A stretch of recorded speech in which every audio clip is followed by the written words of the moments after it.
구름같이 허다한 예수의 증인들 있으니 모든 무거운 짐 얽매이기 쉬운 죄를 벗어버리라.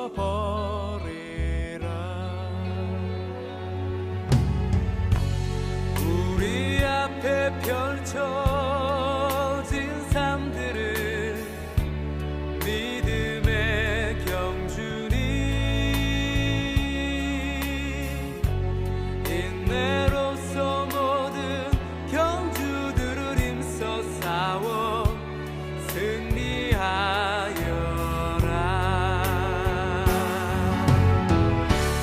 믿음의 몸 되신 십자가 지신 주님, 어려움 닥칠 때마다 예수를 깊이 생각하자.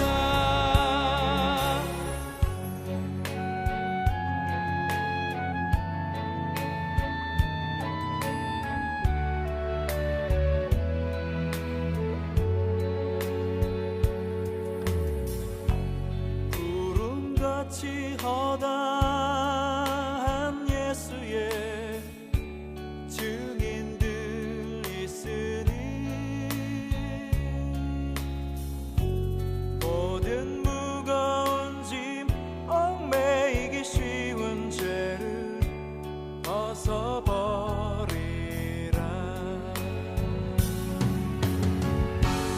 우리 앞에 펼쳐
마가복음 9장 50절 같이 봅니다. 소금은 좋은 것이로되 만일 소금이 그 맛을 잃으면 무엇으로 이를 짜게 하리요? 너희 속에 소금을 두고 서로 화목하라 하시니라. 아멘. 이 소금이라고 하는 게 뭘까? 이 소금이라고 하는 게 소금을 두고 서로 화목하라 했으니까 소금 두고 화목해야 되겠죠. 소금 뿌리면 안 되고, 사람한테 소금 뿌리면 우리나라에서는 좀 안 좋은 의미가 되는데, 소금을 뿌리면 안 되고, 그 골로새 4장 6절의 말씀에서도 이런 말씀이 있어요. 너희 말을 항상 은혜 가운데서 소금으로 맛을 냄과 같이 하라. 그리하면 각 사람에게 마땅히 대답할 것을 알리라. 이렇게 나와 있어요. 너희 말을 항상 은혜 가운데서 소금으로 맛을 냄과 같이 하라. 그러니까 말하고 소금하고 좀 같이 나오는 걸 볼 수가 있죠. 말하고 소금하고 같이.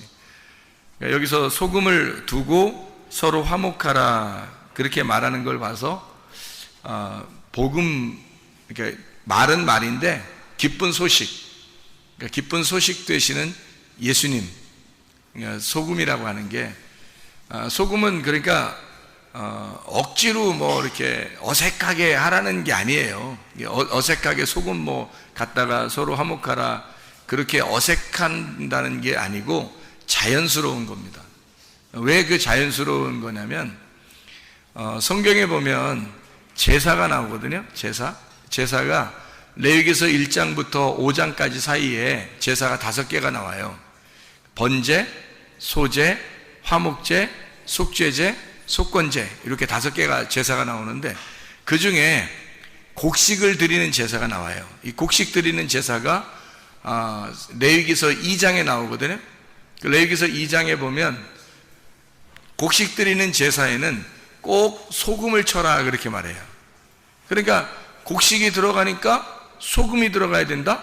이건 자연스러운 거라는 거죠. 왜냐면 그냥 곡식만 이렇게 하나님께 드리는 게 아니라 소금을 꼭 이렇게 쳐서 함께 드려야 된다. 그건 자연스러운 일이었다는 거죠. 예를 들자면 우리가 빵을 만들어요. 빵을 만들 때 소금을 넣는다는 것은 자연스러운 일이거든요. 소금을 넣어야지 이게 간이 배기지 간이 없으면 안 되잖아요. 그래서 소금을 맛을 내는 거거든요. 그러니까 맛을 낼 때 사용하는 거예요. 그래서 곡식을 제사 드릴 때는 소금이 꼭 들어가야 된다. 레위기서 2장 13절 말씀에 나와 있는 말씀입니다. 자, 그래서 우리가 이게 왜 자연스러움이라고 이야기하냐면 이거를 왜 자연스러움이라고 얘기를 하냐면요, 이 복음이라고 하는 게 이 소금이라고 하는 거 있잖아요. 이게 말씀인데 그냥 말씀이 아니고 이게 올바른 말씀, 그러니까 그냥 말씀이 아니라 바른 말씀, 바른 교훈, 바른 말씀, 이것을 표현할 때 소금이라고 이렇게 얘기할 수가 있다는 거죠. 그러니까 그냥 말씀이 아니라 소금을 두고 서로 화목하라는 말은 그냥 아무렇게나 말하면 서로 뭐 화목한다 그런 말이 아니라 복음이라고 하는 좋은 말씀, 바른 말씀을 갖다가 서로 증거해서 그 바른 말씀으로 한 마음이 될 때만 그때 서로 화목하게 될 수 있으니까 하나님 안에서 화목한 것을 얘기하는 거니까 소금을 두고 화목하라 그렇게 이야기를 하는 거죠.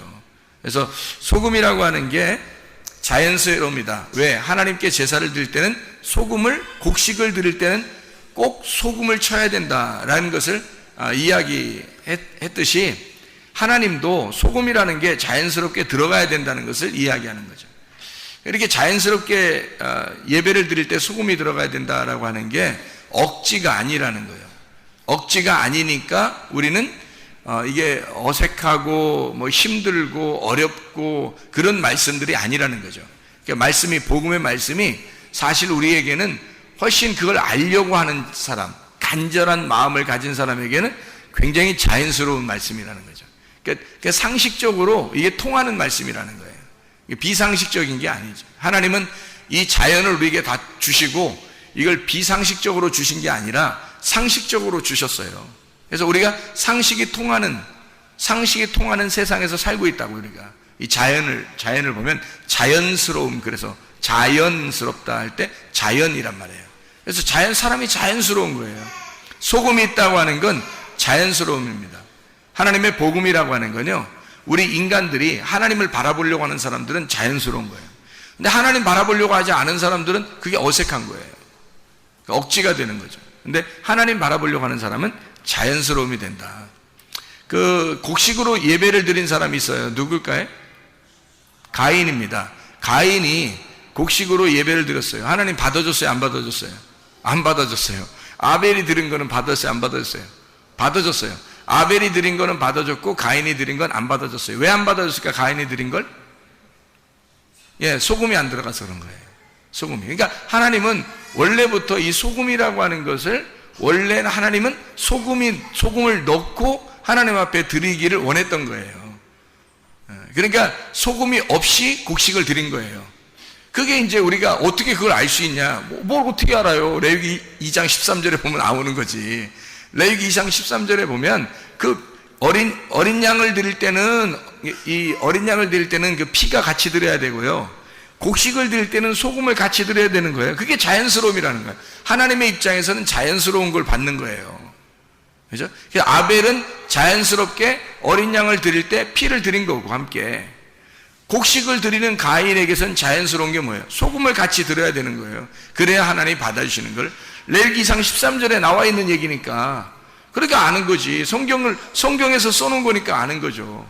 뭐 사람이 얘기하는 거 아니잖아요. 우리가 그냥 추측을 하는 거 아니잖아요. 성경에 써 있으니까 그걸 아는 거란 말이에요. 그 아담이라고 하는 사람이 원래 농사 졌어요, 안 졌어요? 농사 졌어요. 근데 에덴 동산에서 농사 졌는데 농사를 져본 적이 있어요, 없어요? 성경 그 창세기 2장에 아담이 만들어지거든요. 창세기 2장에. 그리고서 2장에 아담을 왜 만들었다고 나와요? 창세기 2장 5절에 농사하게 하려고 아담을 만들었다는 거예요. 농사라는 게 아바드고 그게 아바드가 예배 드린다는 거거든요. 그러니까 예배 드리려고 아담을 만들었는 거예요. 그러면 창세기 2장에 아담이 예배 드려본 적이 있나요? 농사를 지어본 적이 있나요? 아무것도 안 맞는 거예요.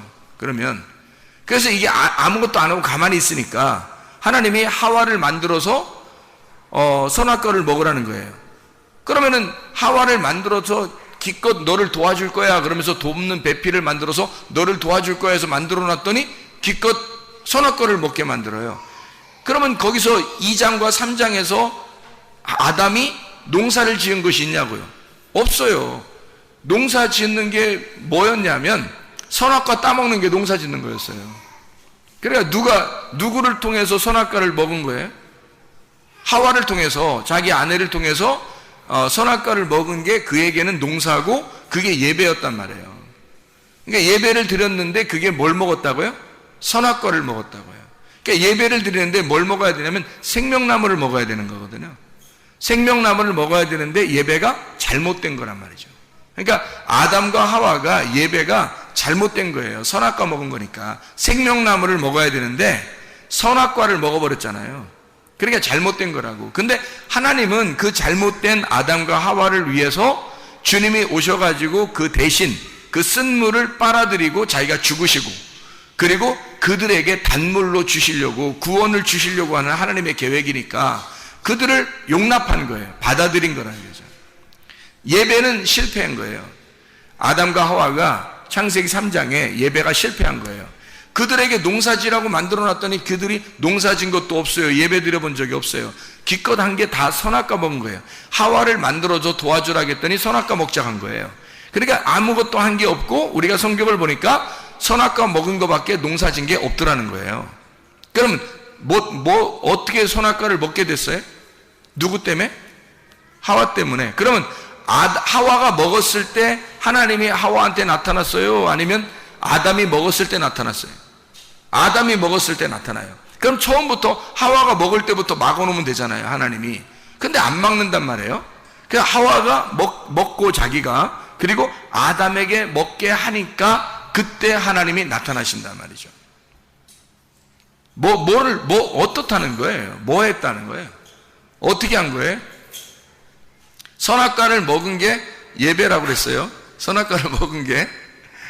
왜냐면 아담과 하와는 선악과를 먹어본 적이 없어요. 그 전에 먹어본 적이 없어요. 먹어본 적이 없다가 선악과를 먹으면서 드디어 자기들을 발견한 거예요. 그러니까 하나님은 그걸 원하는 거죠. 그런데 그냥 먹었어요? 누가 먹여줬어요? 누가 먹으라고 했어요? 먹으라고 했어요. 하와는 누가 먹으라고 했어요? 뱀이 먹으라고 했어요. 뱀은 어떻게 보면 어디에 갑자기 어디서 나타난 거예요? 땅에서 갑자기 어디서 나타났어요, 그죠? 어디에 있던 거예요, 뱀이? 선악과를 먹으라고 선악과를 쳐다보면서 얘기해 준 뱀이에요. 그러면 선악과는 어디에 있었던 거예요? 선악과는 창세기 2장에 보면 어디에 있어요? 어디 중앙에 있다 그러잖아요. 어디 중앙? 에덴 동산 중앙에 있는 거죠. 에덴 동산 중앙에 선악과가 있었는데 그 선악과를 먹으라고 뱀이 선악과 밑에서 나타난 거예요. 그러면 뱀은 어디에 있었던 거예요? 예, 에덴 동산이라는 성전에 선악과에 같이 있었던 거죠. 뱀이. 그렇죠? 예. 그러니까 우리가 그 뱀이라고 하는 걸 너무 이렇게 악하게만 보지 말라겠어요. 뱀이 뭔가 우리에게 가르쳐 주는 게 있다 그랬어요. 그래서 뱀을 나하시라고 그래요. 가르치는 자입니다. 가르치는 자. 뱀은 슬기로우면서 가르치는 자예요. 우리에게 뱀을 통해서 우리에게 가르쳐 주려고 했던 거예요. 하와에게 뱀이, 하와가 몰랐으니까, 하와가 그 하나님에 대한 약속을 몰랐으니까 뱀이 와서 가르쳐 주는 거예요. 그래서 하와가 먹게 된 거고, 그가 아담에게 이제 먹게 해준 거거든요. 그러면 결국 아담이 먹게 된 건 누구 때문에 먹었냐면 하와 때문에 먹은 거예요. 하와는 뱀 때문에 먹었지만 결국 하와가 먹었을 때는 하나님이 나타나지도 않았어요. 그건 죄 취급도 안 했어. 하와하고 얘기한 게 아니거든. 하나님은 아담하고 얘기했었거든요. 처음에 약속을 아담하고 했으니까 하와가 먹었을 때는 나타나지도 않아요. 근데 아담이 먹었을 때는 약속을 어긴 거니까, 그러니까 아담이 먹었을 때는 나타났죠. 자, 보세요. 아담이 먹은 것은 누구 때문에 먹었어요? 하와 때문에. 하와 때문에 먹었다고 하는 것은 지금 아담이 선악과를 먹어야 한다는 것은 성경에서 정해진 거란 말이에요. 성경에서 창세기서에 선악과를 먹은 것이 정해져야 요한계시록의 생명나무를 먹게 돼 있어요. 그리스도를. 그래서 선악과를 먹는 것이 정해진 하나님의 그 순서였단 말이에요. 하나님의 계획, 질서인데 그 선악과를 먹어야 되는데 그 먹는 것이 하나님의 계획이었다면 선악과를 먹는 게 아담으로서는 최고의 일이란 말이에요. 그게 최고의 노동이고 그게 최고의 농사, 그것이 예배란 말이에요. 그러니까 선악과를 먹는 게 예배인데 누가 도와줘요? 하와가. 선악과를 하와가 먹도록 도와주니까 아담 입장에서는 지금 누구를 통해서 먹은 거예요? 하와를 통해서 먹은 거니까 아담은 하와를 농사진 거죠. 아담은 하와를 농사지어서 결국 선악과를 먹어 예배가 실패가 된 겁니다. 자, 이 말은 무슨 말이냐면요, 거기에 이 선악과를 먹으면 생명나무를 나중에 먹게 돼요. 그래서 그 생명나무를 먹게 됨으로써 선악과를 먹었음을 나중에 결론적으로 알려주는 내용이 성경이에요. 근데 이 선악과를 먹었을 때는 실패가 돼야지 이게 성공이 돼버리면 생명나무가 필요 없단 말이에요. 그러니까 이 선악과를 먹은 것이 예배 실패라고요. 노동의 실패, 농사의 실패라고 선악과 먹은 게. 그러니까 아담과 하와는 실패한 겁니다. 그래서 창세기 3장을 통해서 실패하고 하나님은 생명나무를 준비해 놓는 겁니다. 그렇죠? 그러니까 이 아담은 하와를 통해서 하와를 갈아서 선악과를 먹는 예배를 드린 거고, 가인이라고 하는 사람은 누구를 통해서 예배를 드린 것일까? 누구를 통해서? 가인이란 사람이 그냥 곡식을 하나님 앞에 드렸더니 안 받는 거예요. 하나님에 안 받아요. 그러면 곡식에 뭐가 들어가야 된다는 거예요? 곡식에 뭐가 들어가야 된다고요? 소금이 들어가야 된다고. 어린 양에는 뭐가 있으니까 하나님 받는 거예요? 피가 있으니까 받는 거예요. 피와 기름이. 그러니까 어린 양에는 피와 기름이 있으니까 받은 거고, 곡식 안에는 소금이 있어야 받는 거예요.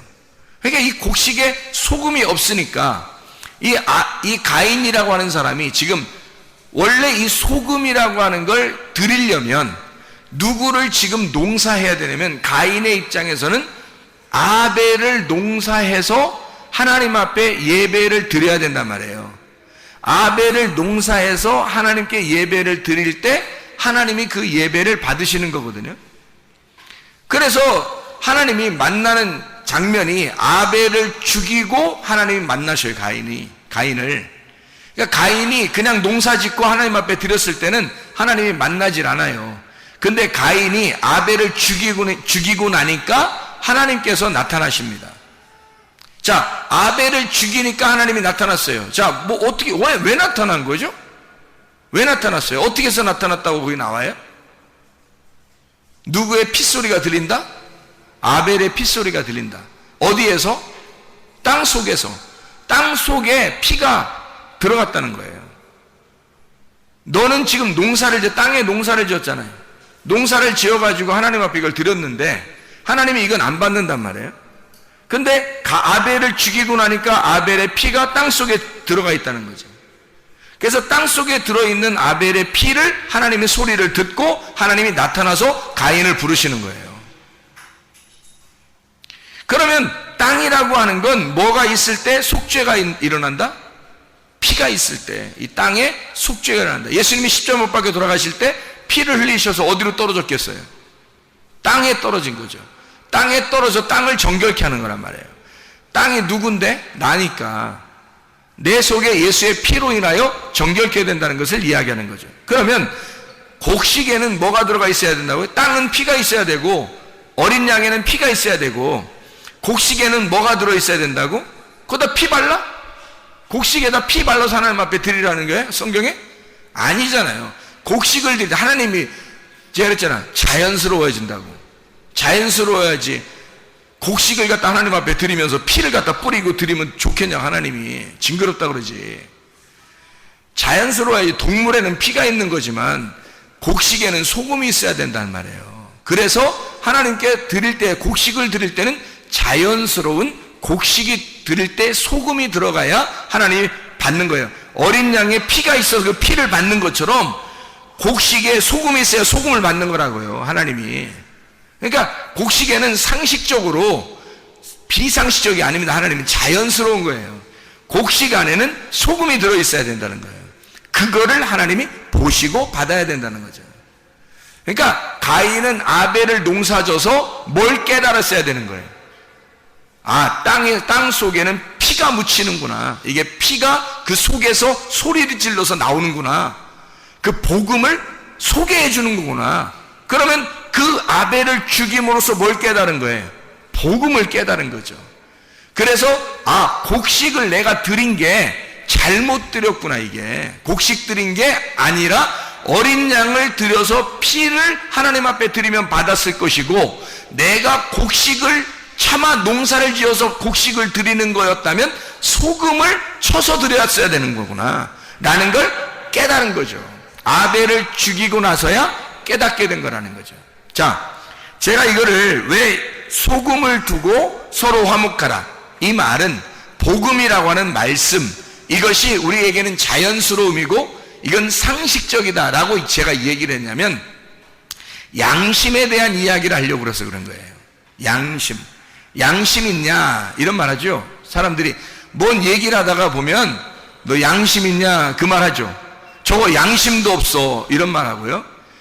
너 진짜 양심 있냐 그런 말 하잖아요. 그래서 그 양심이라고 하는 게 양심이라고 하는 거는 그냥 다 가지고 있는 거예요. 누구나 다 가질 수 있는 건데, 가질 수 있지만 실제로는 누가 가지고 있는 게 하나님께서 말하는 성경에 있는 양심일까? 그 양심을 한번 찾아보려고 그러는 거예요. 양심 있냐 할 때 여러분 이거를 비상식적이라고 그래요. 양심 있냐 그럴 때 상식적인 걸 얘기해요. 상식적인 걸 얘기하는 거예요. 너 양심 있냐 그럴 때는 야, 보편적으로 상식적으로 이렇게 하는 거야 라고 얘기할 때 너 양심 있냐 그렇게 하지, 이 전 지구상에 한 명만 하는 걸 갖다가 너 양심 있냐 그렇게 말하면 안 되는 거지. 전 지구상에 아무도 그렇게 하는 사람이 없는데 한 명만 딱 그래.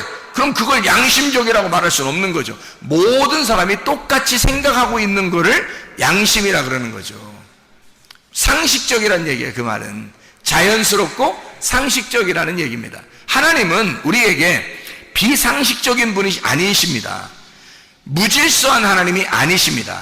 하나님은 완전히 자유하시고 자연스러우신 분이에요. 그래서 우리에게 억지로 어색하게 하나님을 섬기고 어색하게 이렇게 하라고 하지 않어요. 그건 율법이에요. 그건 너희들이 스스로 만든 율법이고 거기에 너희가 갇혀 있는 거지, 그 안에서 뭘 발견해야 되냐면 양심을 발견해야 된다는 것입니다. 제가 율법 안에서 양심을 발견해서 양심을 발견해서 여러분에게 내가 발견한 양심을 소개하고 싶은 거예요. 그건 상식입니다. 하나님을 만나는 사람들에게 아주 상식적인 거예요. 자연스럽고. 그래서 그 양심에 대한 이야기를 여러분에게 성경 몇 가지만 한번 찾고 같이 나누려고 하겠습니다. 요한복음 8장 9절 말씀이에요. 요한복음 8장 9절 말씀. 요한복음 8장은 간음한 여인에 대한 이야기가 쭉 나오거든요. 거기에 8장 9절에 이렇게 나와 있습니다. 그들이 이 말씀을 듣고 양심의 가책을 느껴 어른으로 시작하여 젊은이까지 하나씩 나가고 오직 예수와 그 가운데 섰는 여자만 남았더라. 양심이 발동된 겁니다. 양심이, 이 사람들은 지금 다 성경을 아는 사람들이에요, 모르는 사람들이에요? 성경을 아는 사람들이에요. 성경을 아는 사람들이니까 양심이 발동된 거예요. 그죠? 성경을 모르는 사람은 양심도 없을 수도 있어요. 성경에서 말하는 양심은 성경을 아는 사람에게 일어나는 겁니다. 성경을 아는 사람에게 있는 게 양심이에요. 성경도 모르는 사람, 교회도 안 다니는 사람, 성경도 모르는 사람인데 양심이 어디 있어요, 그 사람들에게? 근데 성경을 아는 사람에게는 우리 일반적인 양심이 아니라, 일반적인 양심 모든 사람이 가지고 있지만 성경의 양심은 교회 다니는 사람들에게만, 말씀을 듣는 사람들에게만 있는 거라는 거죠. 이 성경의 양심은. 성경의 양심을 깨달으니까 자기의 발등을 찍는 거예요. 다른 사람을 죽일 수가 없는 거예요. 자기 양심이 발동됐단 말이에요. 그리고 돌아간 거예요. 자, 사도행전 23장 1절 말씀 봅니다. 사도행전 23장 1절 말씀. 거기에도 23장 1절, 사도행전 23장 1절 말씀 보니까 바울이 공회를 주목하여 이르되 여러분 형제들아 오늘까지 나는 범사의 양심을 따라 하나님을 섬겼노라 그랬어요. 그냥 우리가 일반적인 양심이라 그러면 하나님을 섬긴다는 말이 안 맞죠. 양심이라는 말하고 하나님을 섬긴다는 말하고 같이 놨잖아요. 그러면 양심을 통해서 하나님을 섬겼다는 거예요. 그러면 하나님을 섬기는 것이 양심이 들어가야 섬긴다는 얘기예요. 그렇죠? 양심이 들어가야 하나님을 섬길 수 있다는 거예요. 그러면 성경의 양심은 다르다는 것이죠.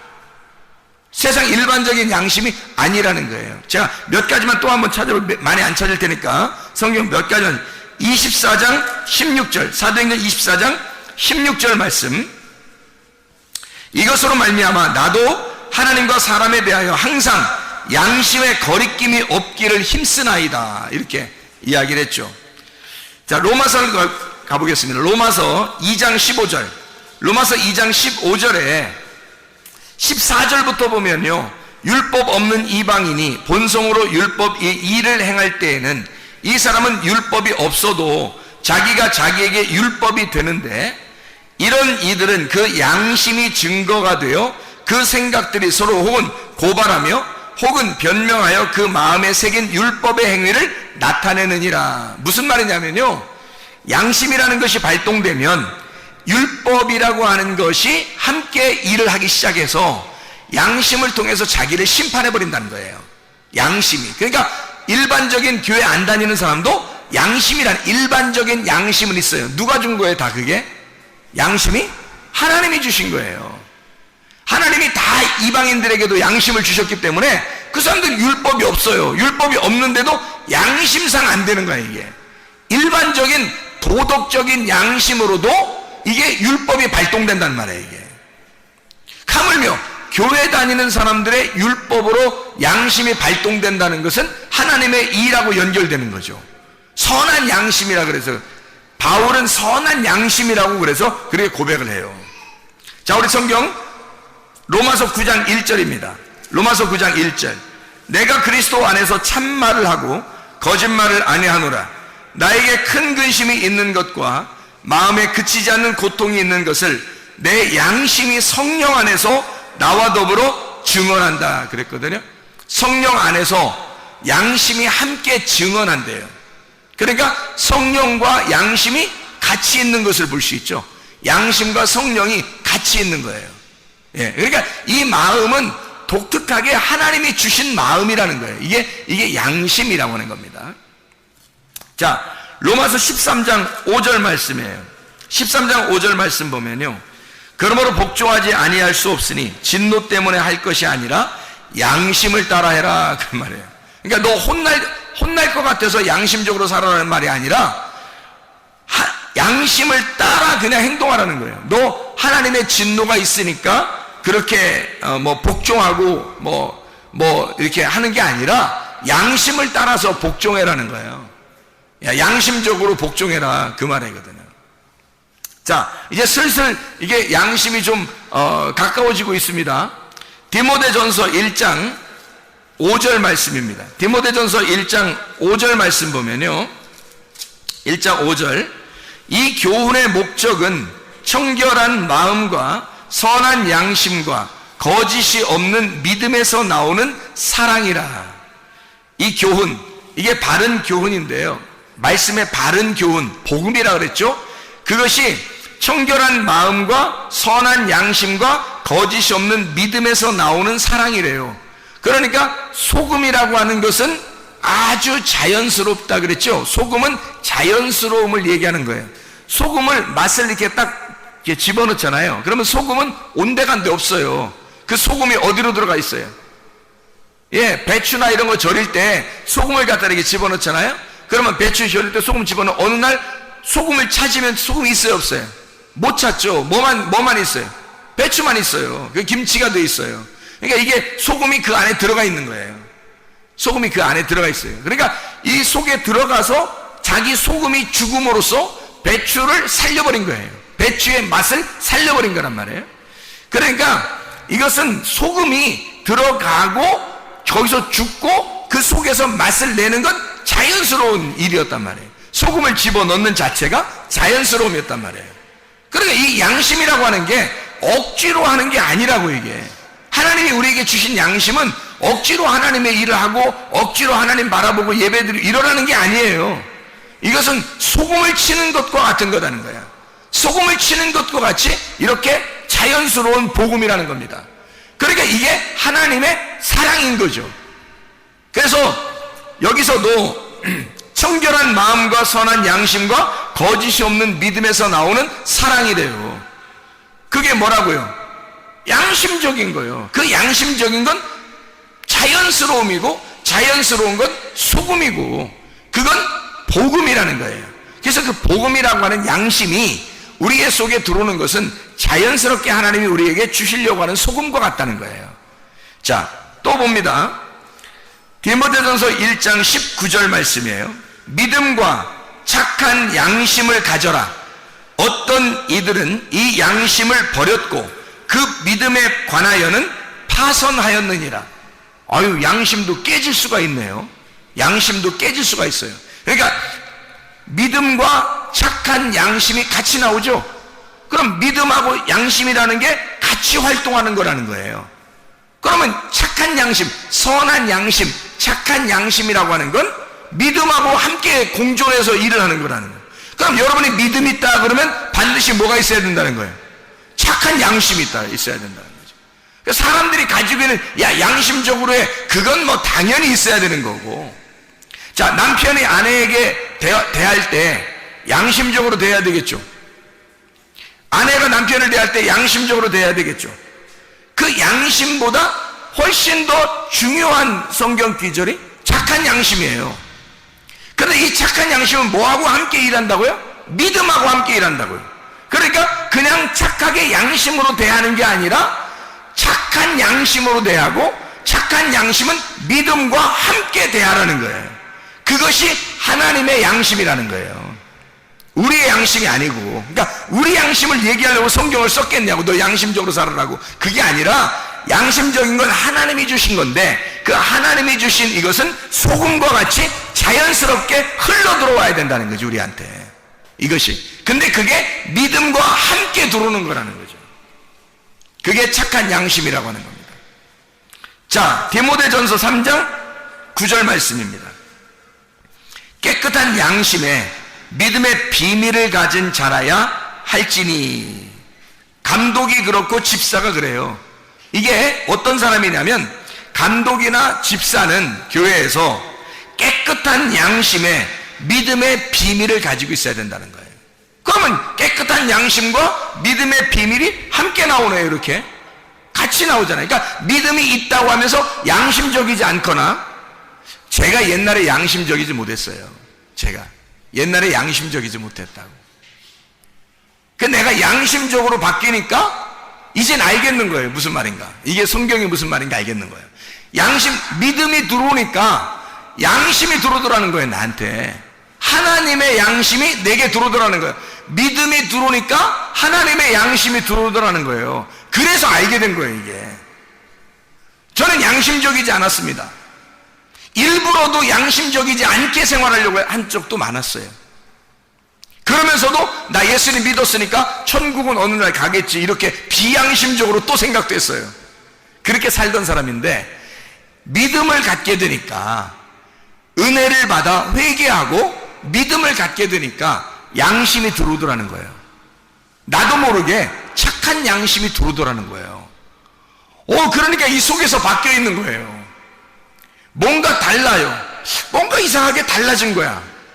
내가 나를 봐도 달라진 것 같고, 주님 앞에 이렇게 교제해도 다르고요. 주님과 교제하는 게 뭘로 교제하겠어요? 말씀으로 교제하는 거죠. 달라요, 이상하게. 그러니까 믿음과 양심이 함께 있더라는 얘기입니다. 자, 우리 베드로전서 2장 9절 말씀, 베드로전서 2장 9절 말씀. 그러나 너희는 택하신 족속이요 왕같은 제사장들이요 거룩한 나라요 그의 소유된 백성이니 이는 너희를 어두운 데서 불러내어 그의 기이한 빛에 들어가게 하신 이의 아름다운 덕을 선포하게 하려 함이니라. 베드로전서 3장 16절 봅니다. 베드로전서 3장 16절. 선한 양심을 가져라. 이는 그리스도 안에 있는 너희의 선행을 욕하는 자들로 비방하는 일에 부끄러움을 당하게 하려 함이라. 선한 양심을 가지라.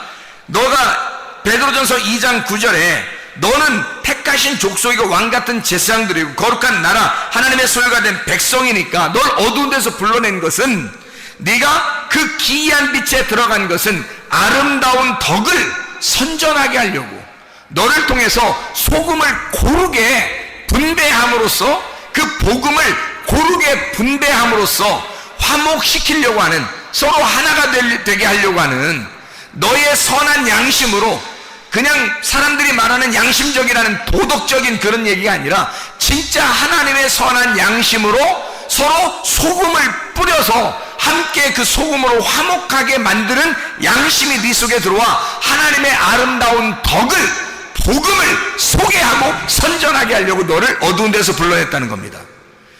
그러니까 우리는 하나님의 선한 양심이 있어야 되는 거죠, 우리 속에. 그래서 베드로전서 3장 여기에 지금 16절에 선한 양심을 가져라 그렇게 말하는 거예요. 선한 양심, 분명히 선한 양심이 있다니까요. 제가 그걸 경험했어요. 제가 그걸 경험했다고. 선한 양심이 분명히 있다고요. 그래서 선한 양심이라고 하는 것을 제가 발견했기 때문에, 그걸 선한 양심을 경험했기 때문에 제가 이거를 부인할 수가 없는 거예요. 그래서 그걸 소개하는 겁니다, 여러분에게. 선한 양심을 가지라고. 여러분도 선한 양심을 가지셔야 합니다. 그냥 착한 일 해라, 착하게 좀 살아라, 이런 정도가 아니에요. 선한 양심을 가지셔야 된다는 겁니다. 베드로전서 3장 21절, 베드로전서 3장 21절 말씀. 물은 예수 그리스도께서 부활하심으로 말미암아 이제 너희를 구원하는 편이 곧 침례라. 이는 육체의 더러운 것을 제하여버림이 아니오 하나님을 향한 선한 양심의 간구이니라 그랬어요. 침례를 받는 거 있잖아요. 침례 받는 거, 할례 받는 거. 할례 받는 거 육체를 끊어버리는 거예요. 침례, 죽는 거잖아요, 우리가. 그러면 이것을 죽는 것과 부활하는 것이 동시에 있거든요. 그러니까 여기서는 말하기를 죽는 것은 소극적이고 부활한 것은 적극적인 거라는 거야. 자, 침례는 너를 육체의 더러운 것을 끊어버리는 것이 아니요, 뭐 하는 거다? 선한 양심을 따라가는 거다, 이렇게 말하는 거잖아요. 그러면 보세요. 너가 육체를 끊어버리려고 내가 이거 안 해야지, 이거 안 해야지, 내가 이걸 죽여야지, 내가 죽어야지, 아니 내가 이걸 하면 안 돼, 이렇게 안 돼 하면서 이렇게 하는 것은 소극적이라는 겁니다.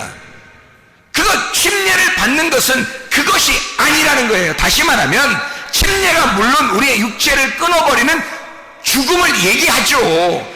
당연히 그걸 얘기하죠. 얘기하는 것인데 더 적극적으로 이 성경은 그렇게 말씀하는 겁니다. 네가 이것을 거기에 소극적으로 부정적으로 네가 너 죽는 것만 생각하느냐?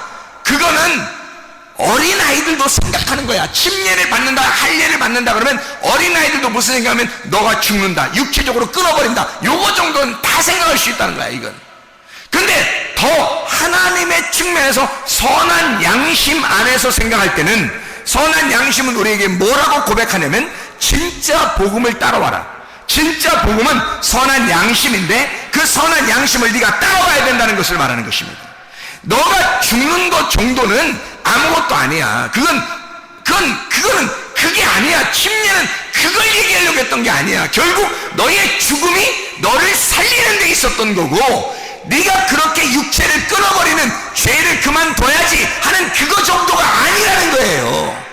그 정도가 아니라 하나님이 우리에게 원하시는 것은 너는 선한 양심을 따라라, 그 말이거든요.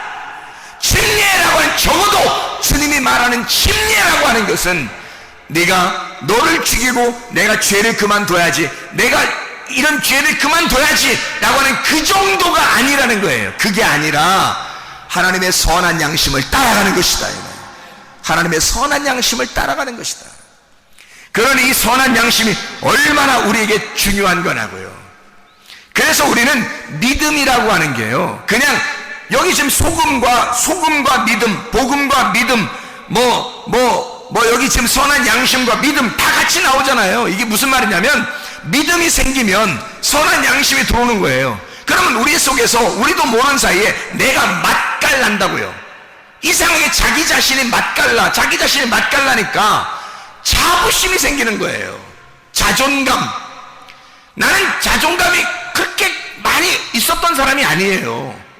나를 바라보니까 자존감이 그렇게 많이 있었던 사람이 아닌데, 하나님의 말씀을 통해서 복음이 들어오니까, 선한 양심이 나를 막 파고 들어오니까, 소금이 막 골고루 나에게 맛을 내고 맛깔나는 사람이 되니까 내가 나를 존중하게 되더라는 것입니다.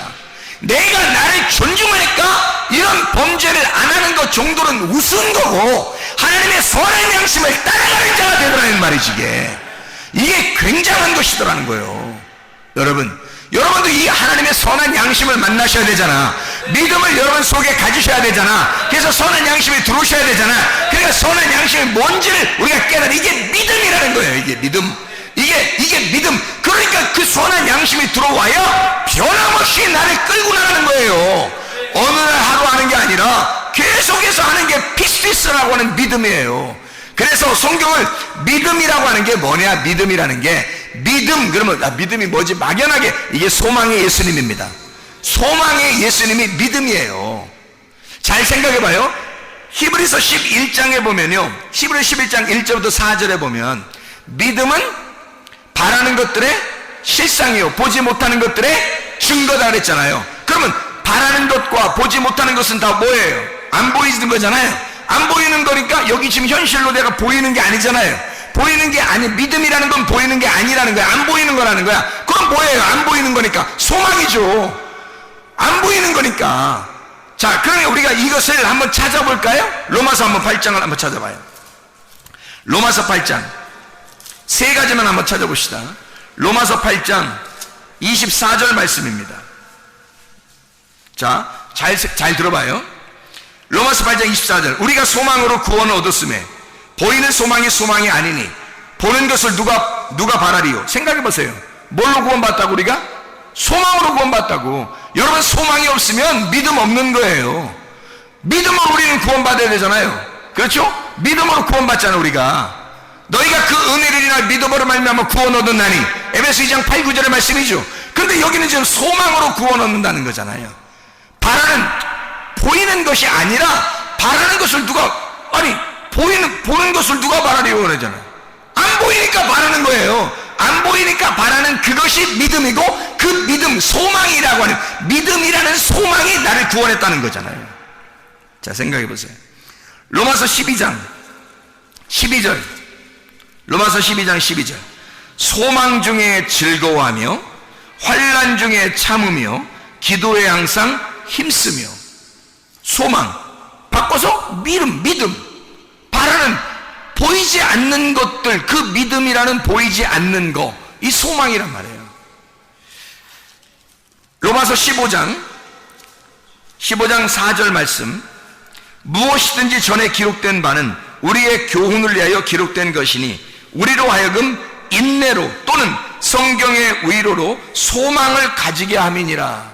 아니, 우리 믿음을 가져야 천국 가잖아요. 영혼의 구원 받잖아. 베드로전서 1장 9절에 믿음으로 너희의 영혼의 구원을 받는 거잖아요. 그런데요, 여기서는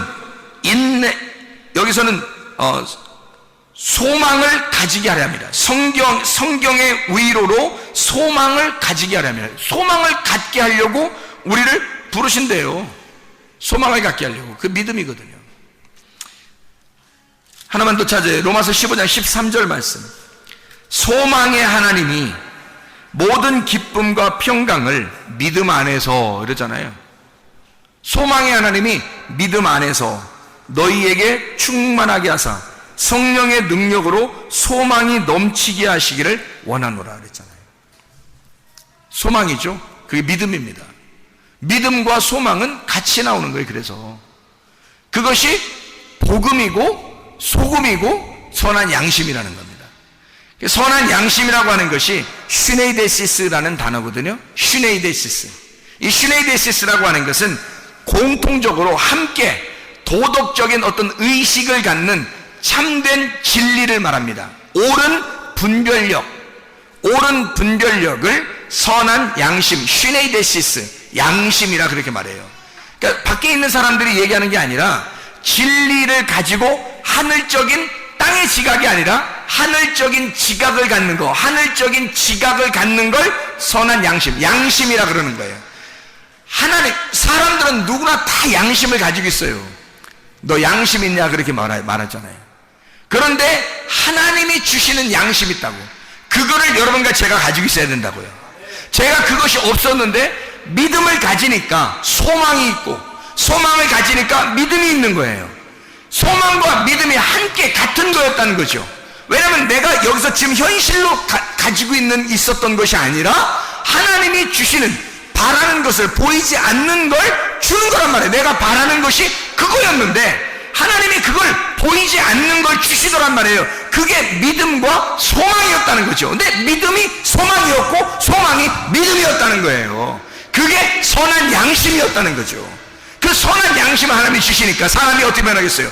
양심적으로 변하는 거예요. 사람이 양심적으로. 근데 세상적인 도덕적 양심이 아니라 하늘적인 지각을 갖게 되더라는 거예요. 하늘적인 양심이 내게 오더라는 겁니다. 그래서 슈네이데시스를 보니까 이 슈네이데시스가 슈네이도에서 왔는데요. 슈네이도라고 하는 것은 쉰이라는 말하고 에이도라는 말의 합성어예요. 쉰이라는 말은 함께라는 말이거든요.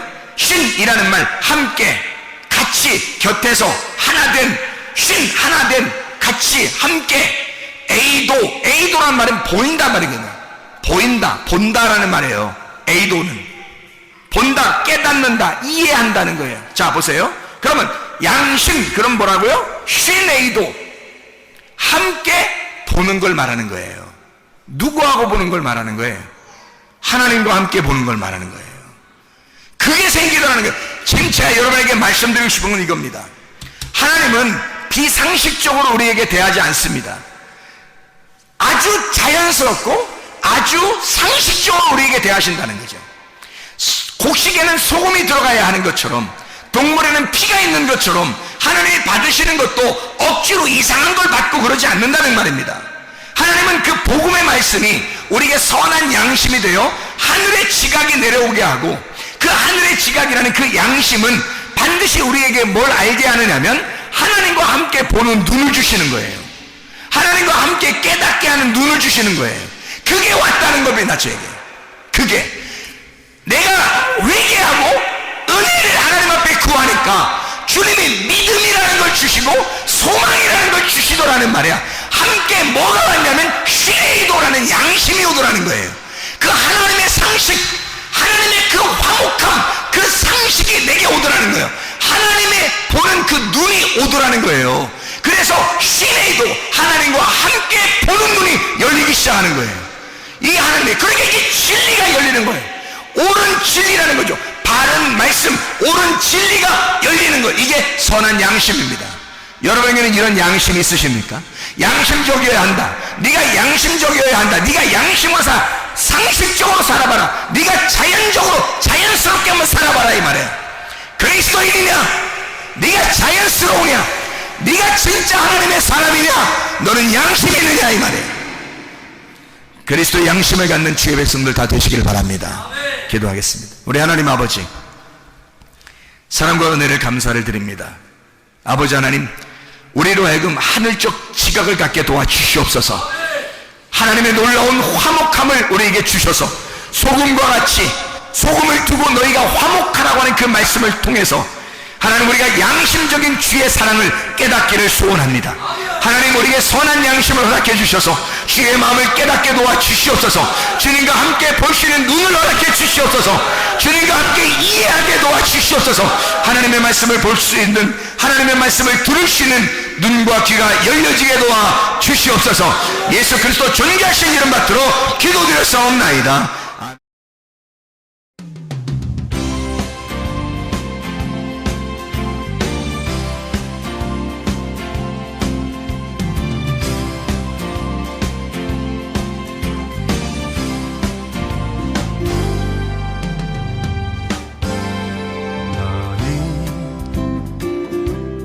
너머로 뻗은 나무 가지에 푸른 열매처럼 하나님의 귀한 축복이 삶에 가득히 넘쳐날 거야.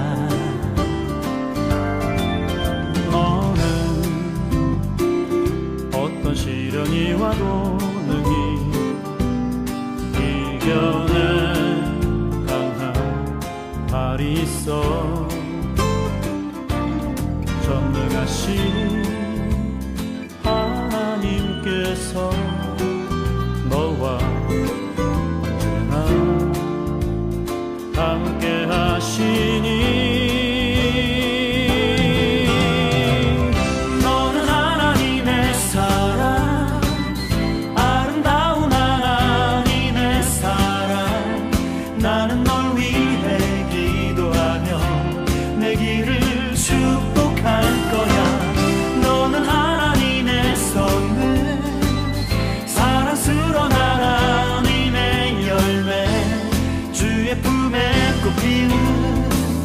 나무가 되어줘.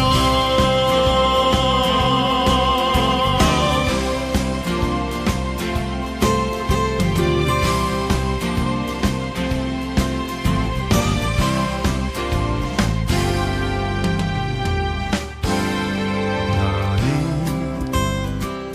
담장 너머로 뻗은 나무 가지에 푸른 열매처럼 하나님의 귀한 축복이 삶에 가득히 넘쳐날 거야. 너는 어떤 시련이 와도 능히